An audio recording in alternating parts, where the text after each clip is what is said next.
Hi అండి. ఈరోజైతే పచ్చి టమాటాలు చట్నీ చేసుకుందామండి.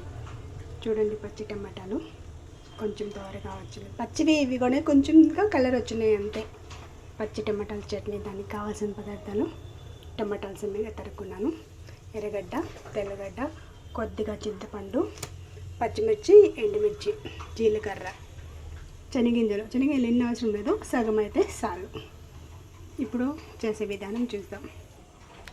ఇప్పుడైతే పెనం పెట్టుకున్నాను, శనగింజలు వేయించుకున్నాం. ఫస్ట్ కొద్దిగా ఆయిల్ వేస్తాను. కొద్దిగా ఆయిల్లో ఫ్రై అయినాయంటే బాగుంటుంది రుచి. ఇప్పుడైతే బాగా రోస్ట్ చేసుకుందాం శనగింజలు.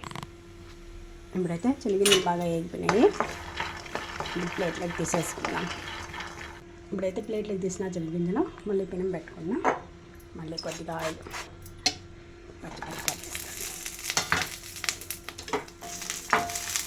పచ్చిమిరకాయలు తుంచి వేసుకోవాలా, లేదంటే పటాని ఎగురుతాయి అన్నమాట. మగానికి చిట్టపట అంటాయి కదా అవి. ఇప్పుడైతే పచ్చిమిరకాయలు ఇలా అయినాయి. ఇప్పుడైతే పచ్చిమిరకాయలు వేసుకున్నాం. ఇప్పుడైతే ఎండుమిరకాయలు కూడా వేగుతున్నాయి. నేను ప్లేట్లోకి తీసేసుకున్నాం. మళ్ళీ పెనం పెట్టుకున్నాను, కొద్దిగా ఆయిల్ వేసుకున్నాను. ఒక ఎర్రగడ్డ మీడియం సైజు. ఇప్పుడైతే ఎర్రగడ్డ ఇంకా వేగింది. ఇప్పుడైతే తెల్లగడ్డ వేసేసుకున్నాం. ఇట్లయితే జీలకర్ర వేసేసుకున్నాం. పచ్చి టమాటాల చట్నీ అయితే రైస్కి, చపాతీకి అన్నిటికీ బాగుంటుంది ఫ్రెండ్స్. రైస్కి అయితే బాగా ఇంకా సూపర్గా ఉంటుంది రైస్కి. ఇదంతా వేగినాయి. ఇప్పుడైతే టమాటాలు వేసేసుకున్నాం.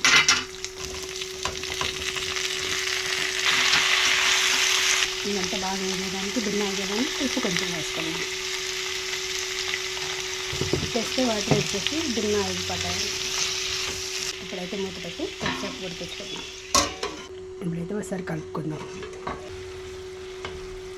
ఇంకా ఉడకాల. చింతపండు అంతా వేస్తాను. కొద్దిగా వేసుకున్నాం చింతపండు. పులుపు టమాటాలు కదా, ఇంకా కొంచెం వేగాలి. ఇంకా 2 నిమిషాలు వేగాలి. ఇప్పుడైతే కొత్తిమీర కొంచెం వేసుకున్నాం. ఇప్పుడైతే రెడీ అవుతుంది. ఇప్పుడైతే స్టవ్ ఆఫ్ చేసేస్తాం. దీన్ని కొంచెం సలాడ్ చేసుకున్నాం. ఎంచిపెట్టిన శనగింజలు, వట్టిమిరకాయలు, పచ్చిమిరకాయలు మిక్సీకి వేసుకున్నాం. దీంట్లో కొంచెం సాల్ట్. ఇప్పుడైతే టమాటాలు కూడా వేసుకున్నాను ఫ్రెండ్స్. అయితే దీన్ని కూడా నూరుకొని వచ్చేస్తాను. ఇప్పుడైతే చట్నీ రెడీ అయిపోయింది. చట్నీ నూపేసుకున్నాను, పెనం పెట్టుకున్నాను, తిరువాత పెట్టేసుకున్నాం. అయితే ఆయిల్ కాగింది.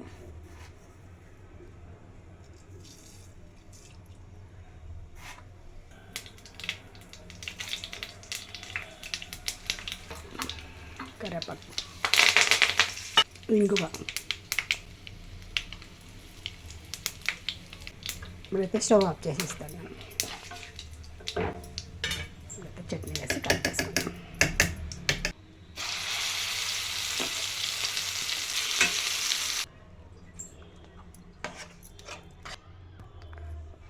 ఇది ఎలా ఉందో ఇప్పుడు నేను చూసి చెప్తాను ఫ్రెండ్స్. వేడి రైస్, చట్నీ కలుపుతుంటే నోట్లో నీళ్ళు వస్తుండే ఫ్రెండ్స్. నాకైతే ఫస్ట్ మొత్తం మీకే ఫ్రెండ్స్. అన్నీ సరిపోయినాయి ఫ్రెండ్స్. సూపర్గా ఉంది ఫ్రెండ్స్. మీరు ట్రై చేయండి ఫ్రెండ్స్ ఒకసారి. చట్నీ ఎట్లా వస్తుందని, మీకు ఎలా కుదిరిందో కామెంట్ చేయండి ఫ్రెండ్స్. Okay friends, bye.